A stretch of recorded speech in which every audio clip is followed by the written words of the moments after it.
सत्येंद्र जैन को इन्होंने गिरफ्तार कर लिया झूठे केस में पिछले महीने। अब मनीष सिसोदिया जी को गिरफ्तार करने जा रहे हैं। जेल से हमें डर नहीं लगता। तुम लोग सावरकर की औलाद हो जिसने अंग्रेजों से माफी मांगी थी। हम लोग भगत सिंह की औलाद हैं। हम भगत सिंह को अपना आदर्श मानते हैं। शराब के खेल में हमलों की झड़ी सावरकर की औलाद बनाम भगत सिंह की औलाद तक पहुंच गई। दिल्ली सरकार का गुस्सा इस बात से समझा जा सकता है कि सबसे पहले प्रेस कॉन्फ्रेंस किया सौरभ भारद्वाज ने, फिर केजरीवाल ने अपना संदेश जारी किया, उसके बाद आतिशी ने माइक संभाली और आखिर में सांसद संजय सिंह ने बीजेपी पर धावा बोला। उपराज्यपाल के आदेश के बाद दिल्ली के सीएम केजरीवाल ने सामने आकर एक्साइज नीति की सीबीआई जांच पर सवाल उठाया। भगत सिंह सावरकर का नाम लिया, बीजेपी पर तीखा हमला बोल दिया। जेल से हमें डर नहीं लगता। तुम लोग सावरकर की औलाद हो जिसने अंग्रेजों से माफी मांगी थी। हम लोग भगत सिंह की औलाद हैं। हम भगत सिंह को अपना आदर्श मानते हैं, जिसने अंग्रेजों के सामने झुकने से मना कर दिया और फांसी पर लटक गया। हमें जेल से, फांसी के फंदे से डर नहीं लगता। कई बार जेल हुआ है हम लोग। देखिए, बहुत बेशर्म है वो लोग जो भगत सिंह जी के नाम पे राजनीति करते हैं। इस जन्म में तो नहीं, अगले 100 जन्म में भी वो भगत सिंह नहीं बन सकते।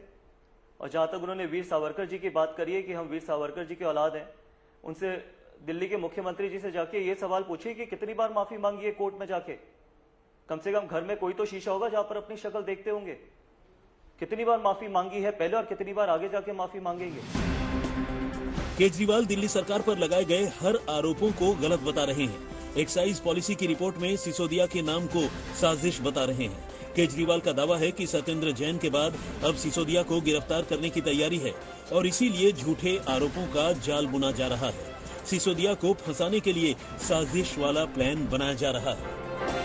तो 3-4 महीने पहले जब इनके लोगों ने मुझे बताया कि मनीष जी को गिरफ्तार करने वाले हैं, मैंने कहा मनीष ने क्या कर दिया, क्या केस है?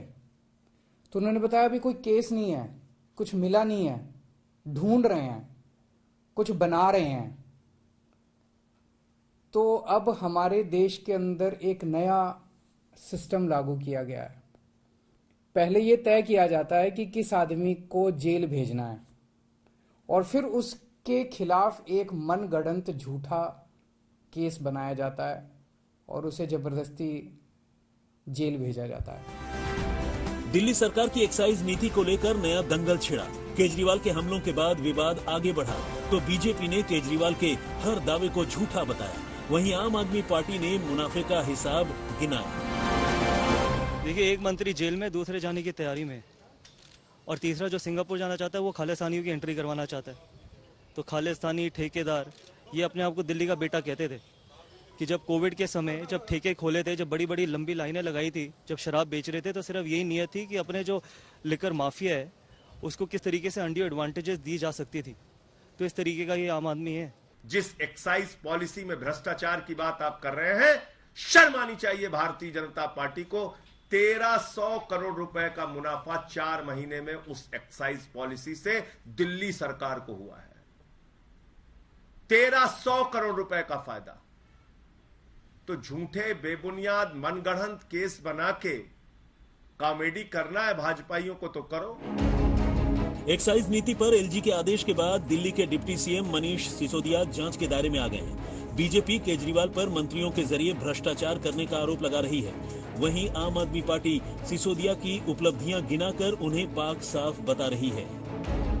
आपने एक घोटाले को अंजाम देने के लिए आपने एडमिनिस्ट्रेशन को अलग हटा कर रख दिया और अपनी कैबिनेट में अप्रूवल लाने के बाद एक शराब माफिया को 140 करोड़ रुपए लाभ देने के लिए उसको आप पुनः टेंडर दे रहे हैं, जबकि उसमें स्पष्ट रूप से नजर आ रहा है आप केवल हरिश्चंद्र बनकर सबको ईमानदारी का सर्टिफिकेट देना चाहते हैं। केजरीवाल साहब, कोई भी विभाग आपके पास क्यों नहीं है कि दिल्ली के पहले मुख्यमंत्री हो आप 7 साल में आप इन लोगों से करप्शन कराते हो, इन लोगों से गलत काम कराते हो, आप हरिश्चंद्र बने रहते हो, फिर बाद में कहते हो कट्टर ईमानदार है। सिसोदिया हैं जिन्होंने दिल्ली के सरकारी स्कूल में पढ़ने वाले इन लाखों बच्चों को एक अच्छा भविष्य दिया है।